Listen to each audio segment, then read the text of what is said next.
ಆಚಿ ಮಸಾಲ. ಎಂತ ಅಡಿಗೆಯ ರುಚಿಯಾಗೋ ರಹಸ್ಯವು 20 ರೂಪಾಯಿ. ಬೆಂಗಳೂರಲ್ಲಿ ಫುಟ್ಪಾತ್ ತೆರವು ಕಾರ್ಯಾಚರಣೆ ಕಂಟಿನ್ಯೂ ಆಗ್ತಾ ಇದೆ.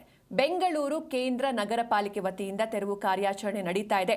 ಚಿಕ್ಕಪೇಟೆಯ ವಿಲ್ಸನ್ ಗಾರ್ಡನ್ನ ಹೊಂಬೇಗೌಡ ನಗರ ಹಾಗೆ BTS ರಸ್ತೆಯಲ್ಲಿ ಒತ್ತುವರಿ ತೆರವು ಕಾರ್ಯಾಚರಣೆ ಭರದಿಂದ ಸಾಗ್ತಾ ಇದೆ. ಅಧಿಕಾರಿಗಳು ಬಂದು ಹಾಗೆ ಈ ಅಂಗಡಿಗಳು ಹಾಗೆ ಈ ಕಟ್ಟಡ ಭಾಗಗಳೇನಿರುತ್ತೆ ಅದನ್ನು ಕೂಡ ತೆರವು ಮಾಡ್ತಾ ಇದ್ದಾರೆ. ಸಿಲಿಕಾನ್ ಸಿಟಿಯಲ್ಲಿ ಪಾದಚಾರಿ ಮಾರ್ಗಗಳ ಒತ್ತುವರಿ ತೆರವು ಕಾರ್ಯ ಭರದಿಂದ ಸಾಗ್ತಾ ಇದೆ. ಬೆಂಗಳೂರು ಕೇಂದ್ರ ನಗರ ಪಾಲಿಕೆ ವತಿಯಿಂದ ಇವತ್ತು ಚಿಕ್ಕಪೇಟೆ ವಿಭಾಗದ ವಿಲ್ಸನ್ ಗಾರ್ಡನ್ನ ಹೊಂಬೇಗೌಡ ನಗರ ಹಾಗೂ BTS ರಸ್ತೆಯಲ್ಲಿ ಒತ್ತುವರಿ ತೆರವು ಕಾರ್ಯಾಚರಣೆ ನಡೆಸಲಾಯಿತು. ಪಾದಚಾರಿ ಮಾರ್ಗವನ್ನ ಒತ್ತುವರಿ ಮಾಡಿಕೊಂಡಿದ್ದ ಅಂಗಡಿಗಳು ಹಾಗೂ ಕಟ್ಟಡಗಳ ಭಾಗಗಳನ್ನು ಅಧಿಕಾರಿಗಳು ತೆರವುಗೊಳಿಸಿದ್ರು. ಸಾರ್ವಜನಿಕರ ಸುಗಮ ಸಂಚಾರಕ್ಕೆ ಅನುಕೂಲವಾಗುವಂತೆ ಫುಟ್ಪಾತ್ಗಳನ್ನು ಮುಕ್ತಗೊಳಿಸುವ ಕಾರ್ಯಾಚರಣೆಯನ್ನು ನಡೆಸಲಾಗಿದೆ.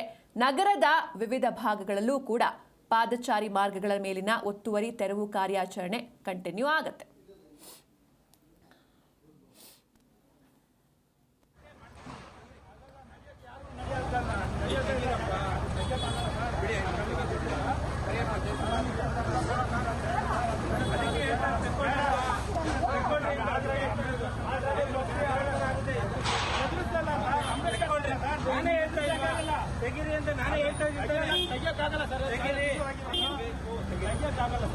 ಹಾಕ್ಬಿಟ್ರಿ ಈಚೆ ಕಡೆಗೆ ರೋಡ್ಗೆ.